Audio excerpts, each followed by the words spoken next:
Hello, everybody. Whoa, oh, oh. Welcome back to the Other Side Lifestyle Podcast with Jim and Aram. Today we have Lori Brand, the author of the thriller Bodies to Die For. And she's going to talk about why she wrote that book and other things as well. Aram, if you would like to say more, because you know a little bit more about Lori, like all of our guests, you can jump in. I don't. This is an individual that if you guys want to understand how this happened, Yeah. this was 100% cold DM. Lori inserted herself into my message box. Basically said that she had a story that was worth telling that women should hear. And upon perusing her profile, that seemed to be accurate. So now we're here.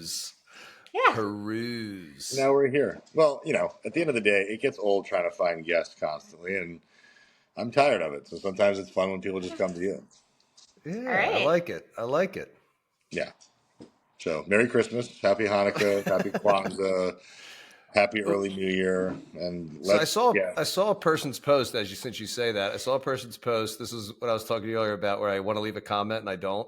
And they were saying like how difficult is it to just say Happy Holidays? It's inclusive. Like, I say Merry Christmas, that would be like saying Happy Birthday to somebody and you don't even know when their birthday is. And then I wanted to I wanted to comment and say, well, that's not very inclusive to the people that don't celebrate any holidays this time of year. You're just assuming that they do. Anyway, I don't know why I felt the need to say that. I don't know. I mean, why do people get upset about the fact that it's the holiday? What are you gonna do? Just happy holiday season? I don't know. Just say hi. Yeah. I mean, it's like if somebody's saying Merry Christmas and I don't celebrate Christmas, it's like, thanks. Like you're just offering a nice greeting to me. Well, I think Jordan Syed did a post on that recently. I think he covered that pretty well, where it's like we're just trying to get people to spread some holiday cheer and some positivity. Yeah. Whether it's I don't know how many fucking holidays are going on right now. There's like 30 of them, and I'm half Jewish and don't celebrate Hanukkah. But if you wish me a happy Hanukkah, I'm not going to be like, "How dare you?" Yeah, Lori, how do you feel? We like to get right into controversy. Yeah. So I will say that for the most part, so I've moved to mostly saying like Happy Holidays lately, but I've found that if I've said Happy or Merry Christmas and it turns out that somebody's Jewish, I feel like they're pretty much cool with it, right? Most people are. They understand that I'm just saying I'm just saying really have a nice holiday season, whatever it is that you celebrate, right? Most, I would say 99.5% of most people really get that, It's like social media and news and everything makes everything seem like it's a bigger deal than it is. Yeah, it's because it's a squeaky wheel situation, right? Too many squeaky wheels. Yeah. So tell us about yourself. Okay, so I'm a writer. I have a day job, right? I work as an engineer as a day job, but I've been in the fitness area forever. I've been lifting weights forever. When I was a kid, I was in dance. I've just really been into physical fitness and activity my whole life.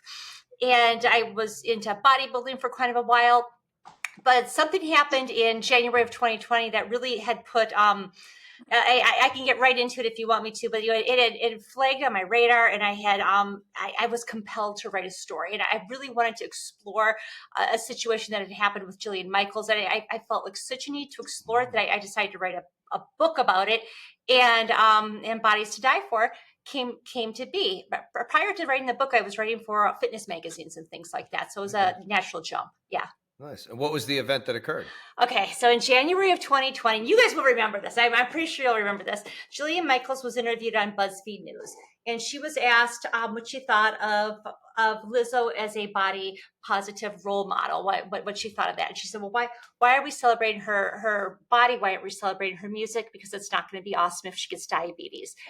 And social media just blew up, man. If you were on social media at that time, if you were at all in the fitness area, it was people were calling for Jillian's head. Some people were saying, she was fat shaming, but then there were other people who were saying, no, what she's saying is important, right? We should stop normalizing obesity.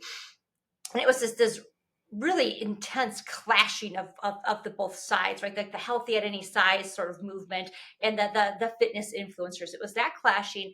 And then a few months later, Adele had posted a picture of herself for her birthday to Instagram. It was just a picture of herself. It's all it was, right? It's just a birthday picture. And all these people came out of the woodwork. It was clear in the picture that she lost a bunch of weight. Yeah. And some people were saying that they were disappointed, right? Because they viewed her as a body positive role model. Other people were saying, no, it's really great that she did this. But, and again, the comments completely blew up.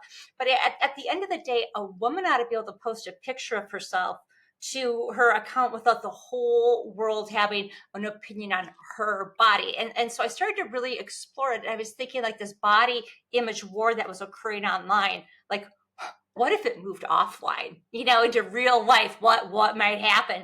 And I decided to kind of plumb that, and that's how my book was started. Yeah. And do you want to say anything else about the book and the story? Sure. Without ruining it.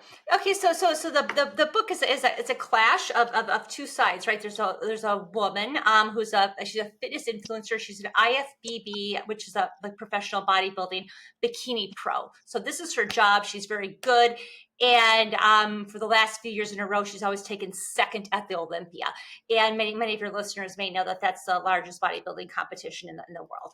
And then the other side is Ashley, and Ashley is a software engineer. And she's overweight, right? She's morbidly obese, and so she's dealing with the way that society treats her, the way that she feels about herself, and it's these two women. They kind of clash online, and then it moves offline, and it's moving on the way to the Olympia. And Gemma also, who is that fitness bikini pro, who's got this beautiful body. Inside, she's afraid of fat Gemma, which is like this. She's fearful that her fat side is going to come back because she had lost a bunch of weight before she became a bikini pro. So at its core, it's about the war in women's bodies, the wars we wage on each other, and the wars we wage on ourselves. So I really wanted to explore that, man. Yeah. It's incredible how much infighting happens between women about physique. And yes, it's interesting because men get a lot of shit for like making comments about women. We don't hold a fucking candle to the amount of catfighting that you guys do. It's awful. I mean, it really is. The amount of like fake bullshit, like support that's poured out there, and all it is just a bunch of like, oh, you look so good, girl, and then 2 seconds later, it's like, well, that bitch looks like shit, as opposed to what it should be, which is if you have nothing nice to say, just shut the fuck up about it. Yeah, I very much agree with that. And so often we say, well, society does this and society is that, right? But who is society, right? We are society, right? And how we carry on in front of, like, some of us are mothers, right? How we carry on in front of our daughters. Our daughters see how we treat other women. They see how we treat ourselves, how we talk about ourselves, right? And I just really wanted to explore that toxicity.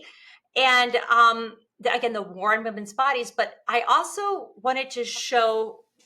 So when my book was written, I called it Body Wars. It was renamed to Bodies to Die For by my publisher. But I wanted to show at the end how you win the body war, right? And I really feel like you win the body war by walking away from other people's opinions, from other people's standards, because society's idea of beauty is it's always fickle, it's always moving. You'll never please everybody.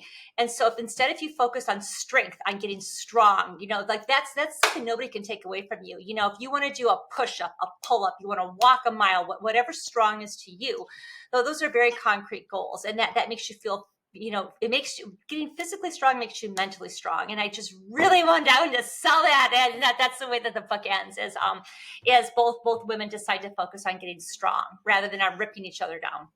Yeah. And strong women lift each other up. It's crazy too, like how we pervert every potential positive movement. Like body positivity. It's, it has its place, right? Yeah, but then it turns into healthy at every weight, which isn't necessarily the case. Well, you can be, but at the end of the day, we know if somebody's carrying excess body fat, it's not healthy. Yeah. But we shouldn't be shaming people, but we shouldn't be praising it as well. It's like this weird balance. But what we were also seeing, which I thought was so weird, was that we were seeing the healthy at any size movement all of a sudden critiquing other women's bodies. You know what I mean? Yeah, like if you're in she shape, lost you're weight, fat. right? Like, Yeah, you're like fit that's shaming people. It exactly became. Yeah. right. And I just thought that was awful, and Yeah. I wanted to explore that. Yeah, yeah, That's wild. It really yeah, just comes. I mean, listen, I'm a 40-year-old man who looks the way that I do, and I work with 99% women. yeah, yeah. Now, why am I qualified to work with women? Because I understand female physiology better than most, Mm-hmm. and I also understand that women need to be cared for with a little bit of a different type of system than a man would be cared for, because Mm-hmm. men aren't as tied to their physique emotionally Mm-hmm. as women are. That's just a Yeah, plain fact. I don't care how you slice it. Most, yeah. if a guy puts on 20 or 30 pounds, nobody's the wiser. Mm-hmm. If a woman puts on 20 or 30 pounds, it immediately starts to gain traction and commentary, and people start to ask, and there's all sorts Yeah, of people noticing it. yeah. And that's because this prevalent societal expectation has been around for, I don't know, Mm-hmm. 100 years, as long as the television has been around. Yeah, And it's only getting worse because social media has exacerbated the problem by a mile.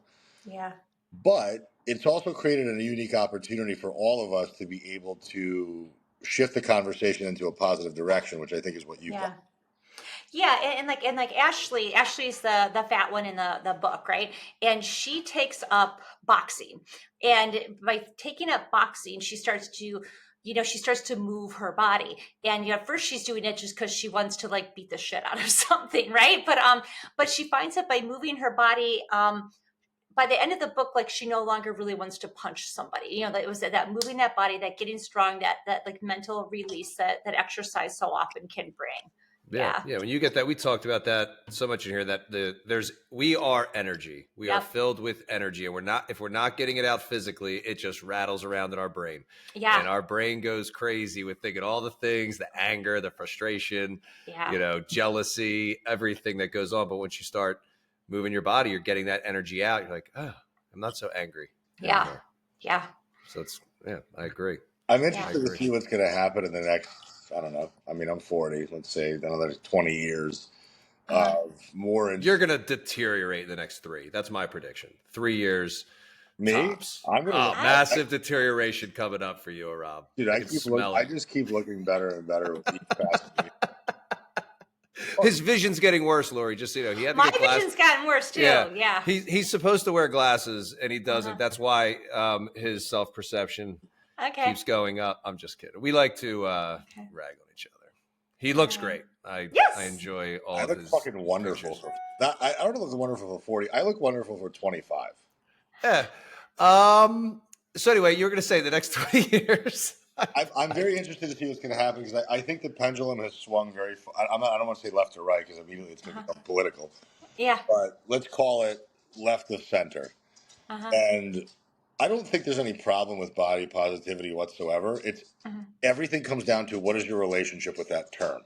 Yeah. So if you're somebody who hides behind body positivity, Yeah. gets Yeah. complacent, and then uses it Yep. as a warm blanket to not Yep. do shit, Yep. that's a fucking problem because it's going to become a mental health concern and a physical health concern. Yeah. And, But and go ahead. if you can use body positivity as a motivator to love yourself, but also know that you still have some improvements to make, Yeah. that to me makes perfect sense. I very much agree with that. And what I'm often struck by is that is is at the end of the day, you have to be able, lifting. I'm a huge fan of lifting weights, right? Lifting weights and being in shape it's empowering. And there might be a time when somebody's not around to save you. Like what if you have to one day pull yourself up over a ledge? Right? What if, right? What if one day you have to run? What if you have to run? What if one day you have to run hard, right? What if a bomb goes off? What if something goes down? What if you have to run? What if you need to pick up a small kid while you run and run carrying that kid? What if you need to set the kid down, turn around and fight?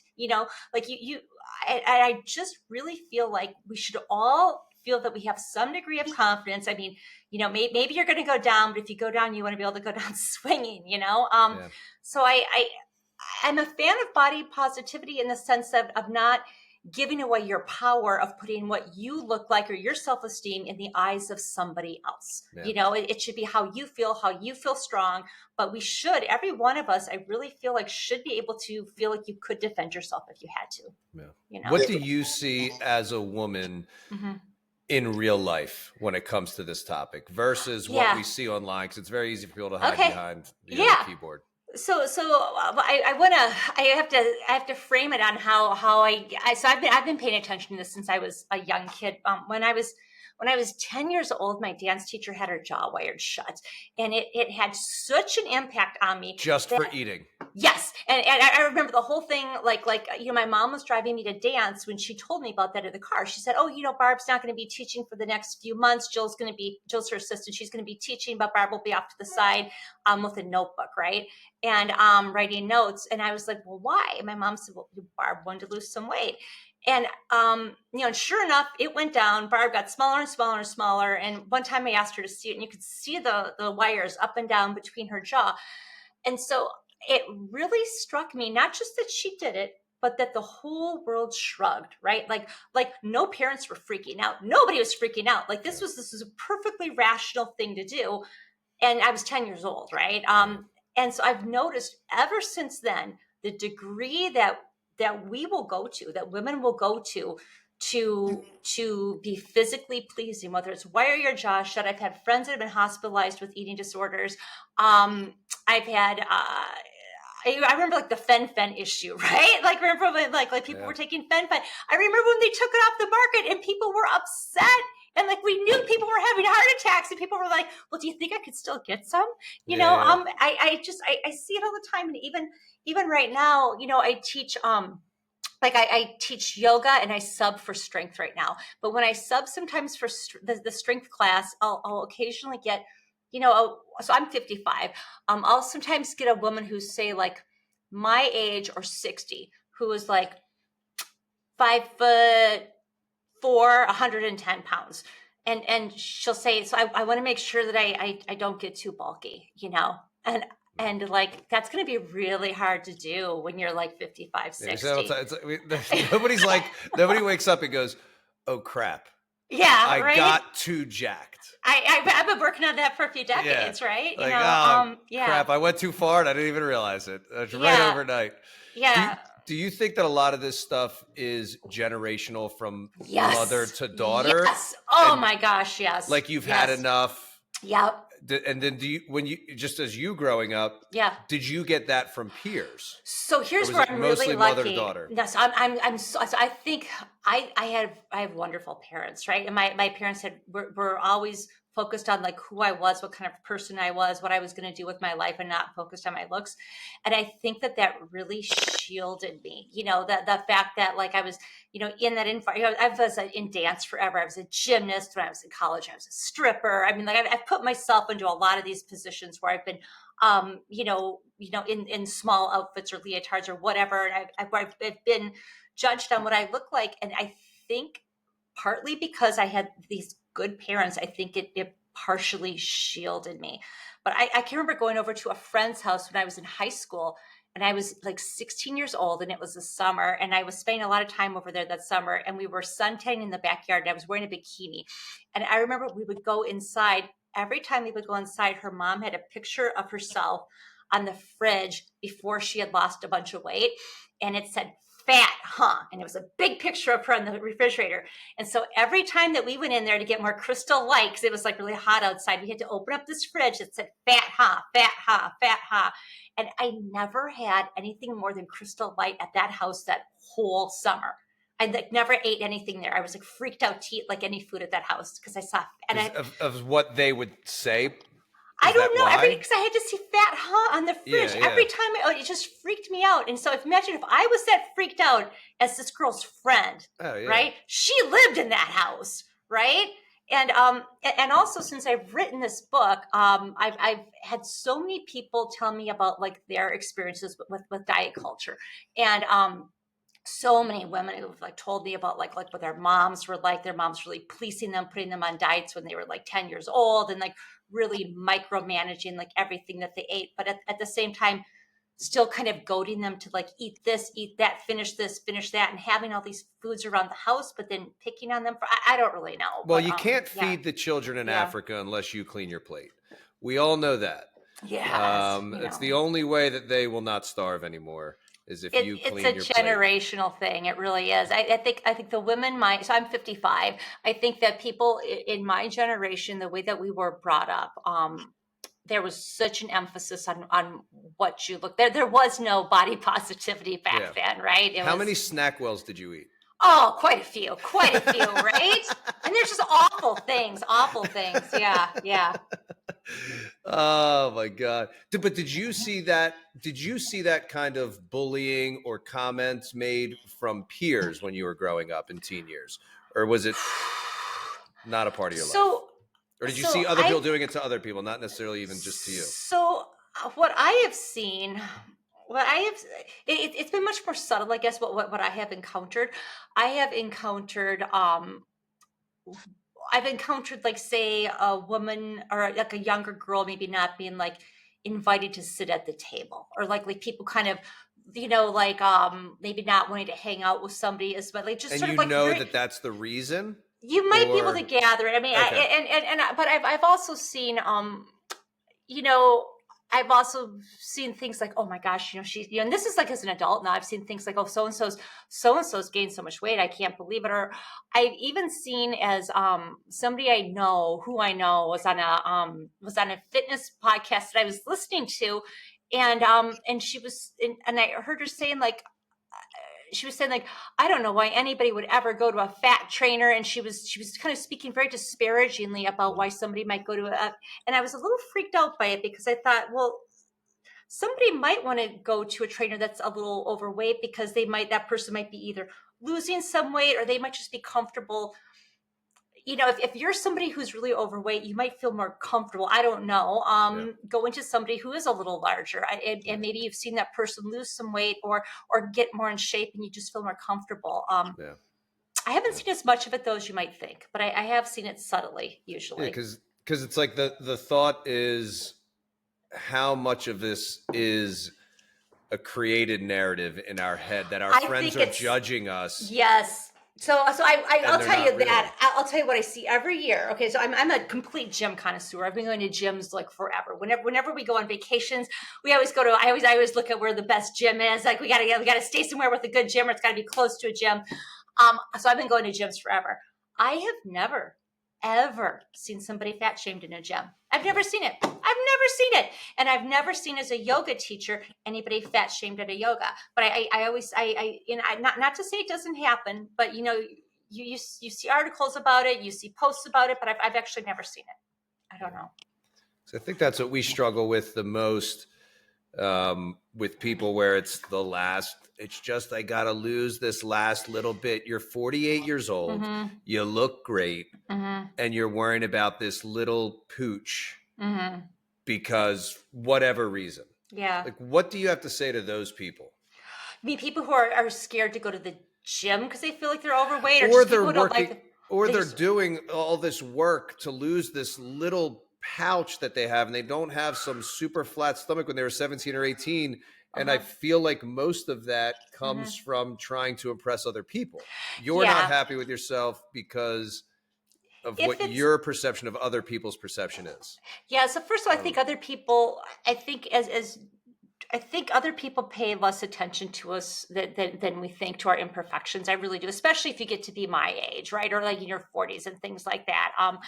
I really don't think that people are paying as much attention to you. But again, if you're trying to lose the little pooch or whatever that is because you're trying to hit a body ideal, right? That you're I don't think you're going to get that same satisfaction, that intrinsic satisfaction. Whereas if you shifted your focus to, I want to do a pull-up, right? I'm like a huge fan of pull-ups, right? And to do a pull-up, there's a few different ways, right? You can get stronger, you can get leaner, you can perfect the movement. And it takes a really long time to get stronger. You can do it, right? Perfecting the movement, you can work on that, but it's sure a lot easier if you could maybe lose 5 or 10 pounds. That will make a big difference, or it will make a difference in the pull-ups. I guess I would say what would depend on the person's reason for why they wanted to lose it. You know, I mean, if it means a lot to you, you can do it. But does it mean a lot to you? And maybe it doesn't mean a lot to you, really. You know, I mean, what's a little pooch at the end of the day? Yeah. You know, if you don't want to do it, yeah, I don't know. Yeah. I was gonna say, Aram, what's your when you have a client who's like that, and you ask them, Aram, why do you want to lose this? What's the most common response? They usually cite a historical time in which they felt more confident, and that's generally where most people's thinking is. It's to this, I was in my ex 20s or 30s before kids, before I had all these responsibilities, and I weighed X, and I felt like this.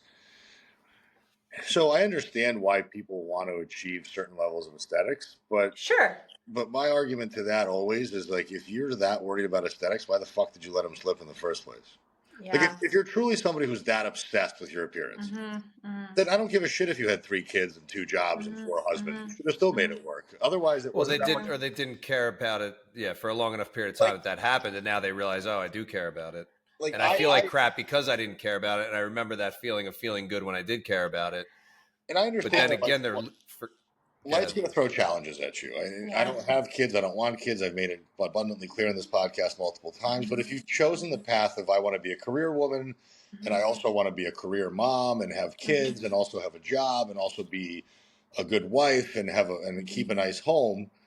Well, okay, how much time do you really have to have this fucking beautiful body that you had when you were 25 when you had all the time in the world? You don't. Yeah. So it's either you're going to adjust your expectations of results, or you're going to fucking move mountains to make it work. And there's plenty. I know IFBB pros that are single mothers with 3 kids. Absolutely. I know fucking Olympic level marathon runners who moved here from atrocious conditions in Nairobi, Kenya, now had to immigrate their way into Canada, who have 3 children, who have to work full time in Canada to make ends meet to also be able to afford to train for a marathon. Yeah. So at the end of the day, most of the time it comes down to, I just don't give enough of a fuck to make it work. Yeah. That's really what it comes down to. So my whole conversation now with women is, I'm going to dissuade you from aesthetic goals because I know you don't have what it takes to get there. I know. I mean, I can, and I know that sounds shitty and that sounds base or coarse, or it sounds like I'm undermining somebody. But let's be very clear. If at 48 you haven't figured this shit out yet, you're not going to start now. Like, you're going to certainly get some results, and you're going to certainly amplify your level of strength and your ability to eat better. But you're not going to go from 40% body fat to 15, nor should you. Because it's going to take the rest of your life to get there, and it's going to require so much sacrifice that it would drive your head off your body. So for me, I don't give a shit about your aesthetic goals until you perform the basics for at least a year, and then we can start talking about aesthetics. Yeah, I will say that I think so. There's a difference between getting in really pretty good shape, and then there's like professional bodybuilder shape, right? And that last 5% is the part that's going to kill you, right? Yeah. But like if you just want to be like reasonably fit, right? Like you could do that. You could do that in probably, I'm going to say off the top of my head, I'm going to say, and I'll tell you where I'm going with this, but I would say, I bet you could do it in 4 times a week, 40 minutes a shot in the gym. 4 times a week, 40 minutes each time, right? Lori, I'm going to disagree with you because the gym isn't most people's problem. But no, I was gonna say, and then you have to work the diet. But the diet, but here's the thing: the diet's not. It doesn't take you as long as you think it would. It takes the willpower, right, to do the diet. But as far as the extra effort, it's not that much, right? It's like meal prep on Sundays, meal prep on like Wednesdays. Yeah. I mean, a month feels like hell for that person. Yeah. You got 4 weekends in a row, try to keep it tight. It's like, this is ridiculous. I can't do this. But that's at the end of it, it's like it was only a month. Right. But that's not a time thing, right? It's not a time thing. It's a willpower thing. Correct. So. And it's a willingness to.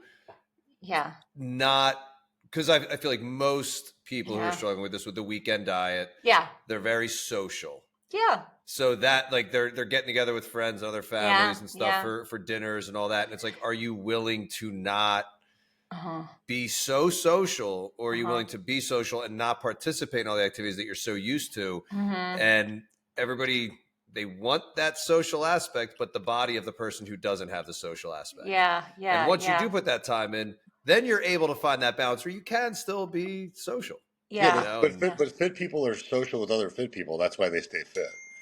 Because fit people that are social with other fit people aren't going out and eating and drinking constantly. They're yeah, going when out. they're They're going Yeah. for hikes. They're going for bike rides. They're going to the gym together. They're traveling to or act. even That if is they true. were, it's not every weekend and it's Yeah, not on breaded deep fried wings and cheese Yes. fries yeah, with Yeah. IPAs. You know, it's Yeah. like Yeah. it's normal to get, you know, some kind of a chicken salad or like an entree with like meat and veggies, like a good Yeah. meal. yeah. Yeah. So No, it's the I company don't you know. keep. Like I mean, I have two sets of friends. I have fit friends and I have fuck up friends. And when I want to be a fuck up, I go out with my fuck up friends and do drugs and drink. Okay. And then when I want to be fit, I hang out with my fit friends. But that's 95% of my socialization. It's But with people want to people. Okay. fit in. And that's, Yeah. I think, the biggest fit. They want to fit in, so they want this body so that they can fit in more in their own mind. That's going to make them fit in more, be accepted more. And then they don't want to skip events because they want to fit in and they don't want to be Yeah. that person who's saying no to stuff. So it all goes Yeah. back to your own perception of self, which is what you were But saying at the I beginning. don't know, man. Do you really think that 40-something-year-olds are trying to fit in? I think a lot are Really? with their friend group, not with strangers and all that, but with their friend group when they're like, "Come on, just come out with us." Yeah. Well, I'm you're shocked. 40, you got kids, man. You're not going No, out that I'm much. telling the amount of clients that I have had where Okay. I'm sitting there going, I don't have any of these struggles because I have no Yeah. social life. Okay. I'm not Okay. going out. Like it's Uh-huh. like they're all let's Uh, get together. They do like a happy hour or something, or they're Yeah. all getting together to do a Yeah. meal with the kids, with the friends. They're all Yeah. hanging There's out at somebody's that. house, Yeah. and they get the Yeah. kids together, and they're just drinking and Yeah. ordering food for the kids and them. Like just those kind of social events. It's Yeah. not necessarily going out clubbing. Yeah.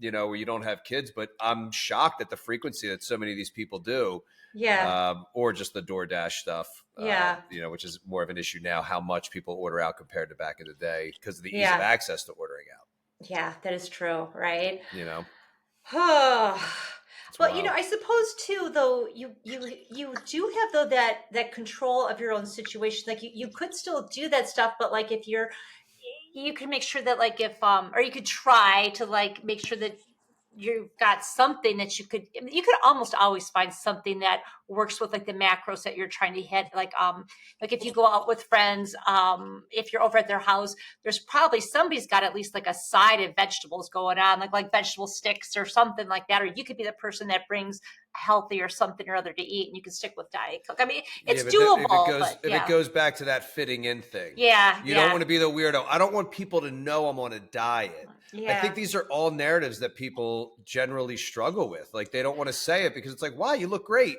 Hmm. That's what everybody's response is when you're like, Yeah. I'm just watching what I'm eating, blah, blah, blah. And then it becomes a normal thing. And I've used the analogy before of like drinking. When you first quit drinking, Yeah. it's weird and it's uncomfortable. Hmm. No, I'm not drinking, or I'm trying to stop drinking. However you phrase it, Yeah. whatever the excuse you come up with for why you're not drinking any of those situations or why you're not going out. Hmm. But then after a certain period of time, Yeah. it's a total like it.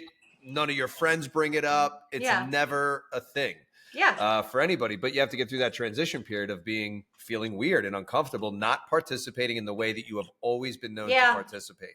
Yeah. So I think that's Well, such a and difficult thing for people. that's I why can see that. that's why fitness and nutrition needs to become a part of who you are.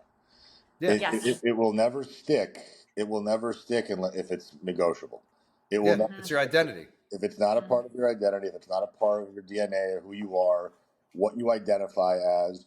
It doesn't have to be every part of your fiber of being. It Correct. doesn't need to be the Mhm. thing that you're talking about nonstop because there's nothing more annoying than Mhm. fitness people who just fucking talk about fitness all day long.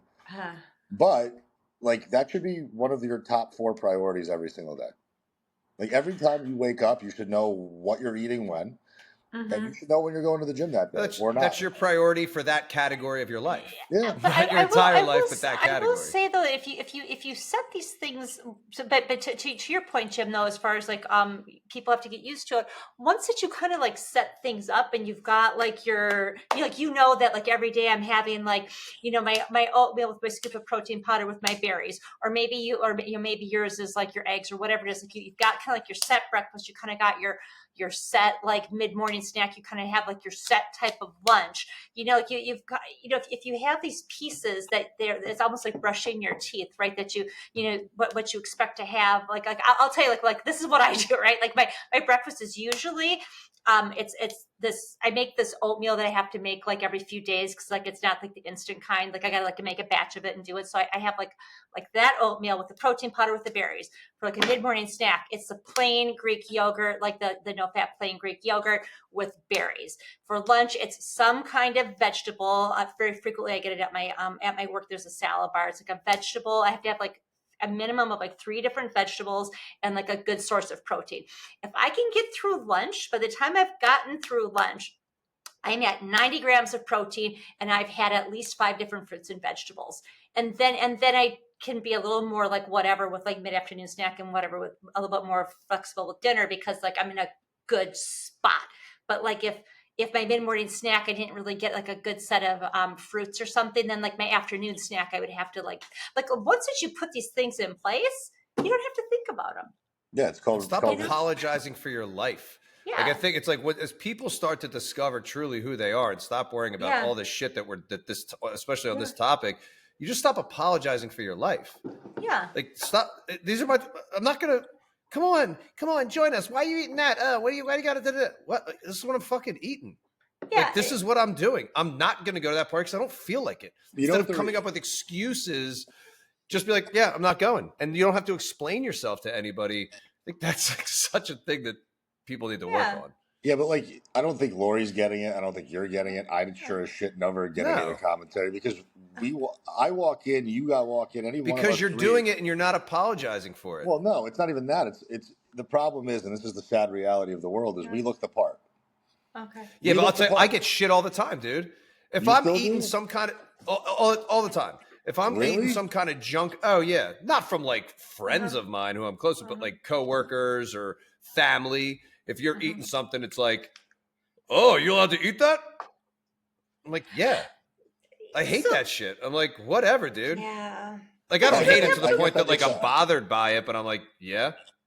It just doesn't happen anymore. I think it's because I live such a balanced lifestyle, and because I showcase so much of my own bullshit on here that like nobody says shit to me anymore. But I think it's when you start. I'm saying more the people that I'm not around all the time, whether it's family or coworker type people, not people that are really involved in my life. No, and it's certainly intrusive, because the reality is like, if you're one of these people that's struggling with this shit, and then you also have to deal with the fucking commentary every day. Yeah. Or when you go out to eat and you order the salad, or you order, the sashimi and the sushi, and you don't get the rolls at the sushi restaurant when you go out with your friends and they're starting to talk shit about you. I would start to really question the people that I hang out with. Like, I would too, right? Your real friends won't be like that, and the people who are like that, maybe you really don't want to hang around them. I'm just not going to like, I don't know. If you're, and this is the mental health side of this stuff is so abundantly important at this point. And yes. Yeah, the macros and the calories and all that stuff's important. Obviously, that's the physiological black and white stuff that we know works. But I think most 40-year-olds, 50-year-olds that are struggling with weight problems, they're really more mental issues. Yeah. And if you haven't, if you're in your 40s or 50s and you're listening to this and you haven't done at least one round of therapy yet, CBT or whatever have you be, I don't stop talking about fat loss to me. Like, don't fucking hire a coach. Don't hire a fucking macro calculator. Go and spend 6 months in a good setting of therapy first and start to unpack your bullshit, because you don't have a weight problem. You have an identity issue. You have trauma that you haven't healed or started to try to heal. You've got all sorts of intrinsic problems that need to get dealt with, or else nothing will stick, because everything is so out of whack internally that nothing you do on the outside is ever going to make a difference. See, and that's what I really liked about when you had interviewed. It was Cheryl. I can't. Briggs. Was it Briggs? Yes. That's what I really liked about your talk with her, is that she had gotten some. I think she was like 60 or something, right, when she straightened her life out. But she went in, and I think you had encouraged her to go talk to somebody, and that was, I think, her turning point. Yeah. Yeah, I had a woman. She's mid 30s in this current group of this Inside Out group. I run a group where it's self-discovery type stuff. Yeah. And she's living back at home for the last handful of years. And for the first time stood up to her mom when her mom made a comment. And her mom's making comments her whole life about her weight and about Are you sure? Is that going to help you with your diet? And and it would just eat at her. So now she's hiding. Now she's hiding, and the mom's doing it out of love. Yeah. That's like the mom's intention. Yeah. But she's internalizing that. She's now eating in the parking lots of fast food places. She's hiding the food. Yeah. And then when the mom makes a comment, she feels shamed. She doesn't respond or say anything. The mom thinks she's helping because maybe the mom watches her end up putting it down or finishes it. And then it's like, she says it again. But for the first time, she stood up to her mom and like kind of snapped at her a little bit. And she felt really bad afterwards. And the next day, the mom ends up having a conversation or this emotional conversation. Like, I never knew that that's how it made you feel. And it totally changed their dynamic, like almost instantly. That one conversation, it led to her going an extended period of time, like without binging and all this stuff. But it was just her finally standing up for herself because these were topics that we discussed and explored. And she, you know, it's like, now we have to start taking action on this by doing this, this, and that. And it's like crazy. Like the mother had no clue how she was internalizing, how it affected her for an entire life. Yeah, that's too bad. You know, in my book, actually, the overweight girl, Ashley, like her mom is a really petite, like, you know, 5'2", 100 pounds thing. You know, and she says, you know, she got the fat gene from her dad, but you know, her mom's always kind of nettling on her too. You know, and I kind of just wanted to explore how like, and the mom is doing it out of the mom feels like she's doing it from a good place because Ashley's father had been always really overweight and he had died of a heart attack on their kitchen floor. Now Ashley's their only daughter, right? Their only kid. And so, you know, the mom doesn't want her daughter to die too. So that's why she's so hyper focused. And she also wants grandchildren, right? She wants Ashley to find a guy and get married.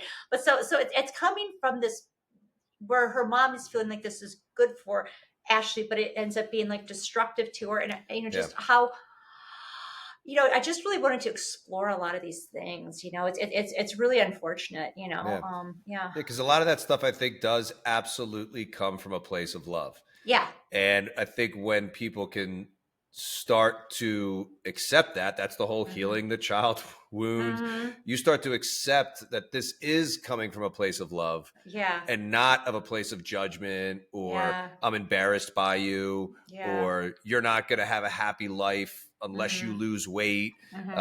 You know, once they start to be able to, you know, really accept that, then you can start to forgive them, and then that can change the way that you receive that messaging, where you stand up for like whatever comes from that. And then you start to realize, I don't need my mother's love. I mean, we're all like living our lives trying to get acceptance from our parents in one way or another. You know, like Aram just finally got acceptance from his family that recently, as his career has done well. I'm just kidding, but it's wild. Luckily we're always looking for it. I stopped giving a shit about 5 years ago, but it worked out well. Yeah, well, it's good. Your father loves it's overwhelming what happens when somebody steps into their power and stops giving a shit what other people think. Absolutely. And family is almost the biggest problem that most people have. It's not friends, because you get to choose your friends. And unfortunately, you don't get to choose your family. And sometimes most of the commentary or most of the trauma gets inflicted by the family members. And it's because people just try to play nice and they try to placate and they don't want to upset the status quo. Whereas I don't give a fuck if it's your mother, your father, your sister, your brother, your uncle, whoever. If they're assholes, they need to be told that they're assholes. And if they're degrading your mental health and you're allowing it to happen because you don't remove yourself from that environment, at some point it's no longer your fault. Like, it's on you. It's on you. Keep tolerating this bad pattern of behavior. It's no different than the woman who stays with the husband who beats the shit out of her. Or the woman who takes back the guy 6 times after he's cheated on her for the 7th time. So if you continuously allow this type of behavior to occur to you, then you're part of the problem and you need to speak the fuck up. But unfortunately, most people aren't wired that way. They're not going to say something. They're going to be polite and petite and quiet and not want to disturb anything. And it's unfortunate, but until you empower somebody, and that's what my role is, I think, Jimmy, that's what your role is. Like, again, the sets, the reps, the macros, that shit's easy. The hard part is how do you go to Christmas dinner with your bigoted father who's got nothing but shit to say constantly? You finally throw back in his face that he's an asshole and he needs to get his behavior checked, or else you're not coming back next year. And the women that finally start to do that stuff become really, really happy. Yeah. It's wild when you step into that, the consequence is always not always, most of the time way different than you think in a Yeah. positive way. I remember Yeah. cursing out my grandfather when I was Really? 21 years old because I Okay. go upstairs and he's making my mother cry. My mother did Oh my not goodness. Yeah. have a great upbringing with the way that he treated them. Mm-hmm. And he's going off on something and I come down and I just lay into him. And Mm-hmm. I'm like, this is the last thing that my mother would ever accept me doing. And she didn't say a word while I'm doing it. And eventually, she kind of said something maybe, or it kind of died off. Mm-hmm. And I ended up clear as day, like becoming his favorite grandkid after that. It was almost like he finally it changed the Yeah. relationship. Like I ended up having a fine relationship with him after that. Yeah. And he would always be talking shit on everybody else. But it's interesting because you're afraid to do that because you think it's going to break something, but it really can Yeah. make something once you step into it. Yeah, I also think, a lot of times we want to be able to point our finger to saying that it's somebody else's fault, because of this, or somebody else's fault for that. But if we can if we can accept that, maybe at the end of the day that the power is within me, right? Like I've let this happen, I've let this go. But if you can really acknowledge it, then that's actually empowering, because you are the one that can change it, right? You don't have to wait for somebody else to do it. You don't have to wait for your mom to be nice. You don't have to wait for your friends to be cool. You just either don't hang out with them, or you just don't tolerate it, and you just change your environment and you control that. And it's I think it's incredibly liberating, Yeah. Yeah. For the purposes of practicality Yeah. and to move on with our day, Hmm. how do we get people to start exhibiting some of these powerful choices? So I think you have to just start doing it. And as they can be small changes, right? Like if you tell yourself, you set yourself up for something that you can do. Maybe you decide that you're going to meal prep on Sundays, because you're gonna work out your dinner that you're gonna have, every night that week, or something like that. You decide what you're gonna have for breakfast. If you can plan it out, if you just start with your diet, right? Or maybe it could even be smaller. Maybe you just say, like, I'm going to have a minimum of 5 different fruits and vegetables a day, and I'm going to hit 100 grams of protein a day. If you just even start there, right? And if you start to do that, once you do it for a few days, maybe a week or two, you'll start to see that, I can do it, right? And if you can add in some walking or some strength training, it doesn't have to be huge, right? You could add in, like, I'm gonna walk every day after dinner. I'm gonna, maybe you say that you're gonna walk a mile, but even if you don't make it a mile, just the fact that you stick with it and you go, right? You do it every day. Once that you start to do these little things, you do it over and over and over again, you start to develop that discipline. You start to develop that grit, and you just start to increase it, and you can look back on it. Like I very frequently, when I'm looking to make a change, or when I'm looking to, like, dial in, at the end of the day in bed, at night, sometimes I'll look back and I'll be like, wow, so I did it, right? I did everything I said I was going to do, and I'll feel good about myself. And if you stack that on top of it, day after day after day, and you look back at what you've done, then you realize you can do it again. You can do a little more. You can do a little more and a little more, but you have to start. You have to start, not Monday, not, January 1st, right? You just start right now. I'm gonna start, like, now, and make it small, make it something that's attainable. I like it. That's what I would do. I couldn't agree more. It's the Yeah. imperfect action every single day with no expectations of a result. Yeah. That's the biggest thing. Yeah. Just do the shit because all this stuff is going to contribute positively to your quality of life Mm-hmm. anyway. So once you Yeah. start feeling better, Yeah. you're going to want to probably feel better all the time as opposed to just Yeah. temporarily. And right now, I think this is I kind of wish this episode was coming out tomorrow because it's very timely. I mean, the amount of people right now that are, like, playing this victim, woe is me, I can't get back on track after the holidays. It's like, how long do you want to Of tolerate course you feeling like can. shit? Like, Yeah. 3 days of eating cookies and sitting on my ass was enough. Mm-hmm. Like, by yesterday, like, we ended up going to the gym when we were in Michigan, and day 1 sat on our ass and did nothing. Day 2, Mm-hmm. fucking holiday, whatever, did the thing. Mm-hmm. By day 3, I'm like, I don't give a shit if the gym's closed. I'm running through the front door. Yeah. Like, Yeah. I Yeah. Yeah. can't Yeah. Yeah. not. I will not sit for another day and Mm-hmm. not train. Like, I just I, can't I'm, do I'm it. the, by day 3 is when I freak out too. One day I'm cool with. 2 days, but by 3 days is when I completely lose my shit. Just You know, I need had to to go to the lift, gym. right? I mean, Yeah. that gym could have charged me $150 drop-in fee, and I would have paid. Yeah. And as far as food is concerned, like, yeah, I Mhm, mean, last night sushi, mhm, some yeah. cookies afterwards. Like, Mhm, okay, fine. Like, yeah. I'm not that dialed into my nutrition right now, nor do I give a Yeah. shit to be. But Yeah. I've just never understood this perpetual tolerance for feeling like garbage multiple weeks in a row.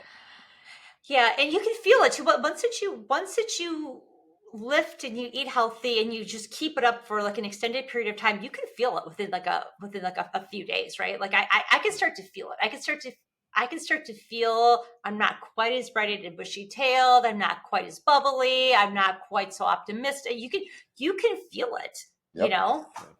Yeah. The problem is Yeah, most people don't feel that good. people who aren't doing anything, they don't feel it. Yeah. That's their normal, Yeah. so that's why they can go days on end. So yeah, what's the best place for everybody to get your book? I want to hear Okay, well, about you can buy it anywhere, people. right? You can buy it. You All can buy right, it. You can buy it on Amazon. So it's available in hardcover and soft cover. Electronic is available in audiobook. You can buy it on Amazon, Target, Barnes and Noble, like anywhere books are sold. Man, you can buy it. that's Yeah, awesome. yeah. I like it. I like it. Okay. Rob, did you have any other last questions? Nope. All right, bodies to Okay. die for. I like the Yeah, name. I like the I name. have a picture here. It looks like this. I see the poster behind you. I Oh like yeah, it. I yeah. like it. Okay. And our last question for you, we like to Mhm. ask. Have you Yeah. listened to an entire episode? Do you know So what our last question is? it's like heart rate, like how you feel or something, like your mind or how you're feeling or something, and then like No, I can't. It's like heart our rate. Oh, go our ahead. last question. Isn't it like what's your heart rate? What's your No, the last question we ask okay? is bye. Okay.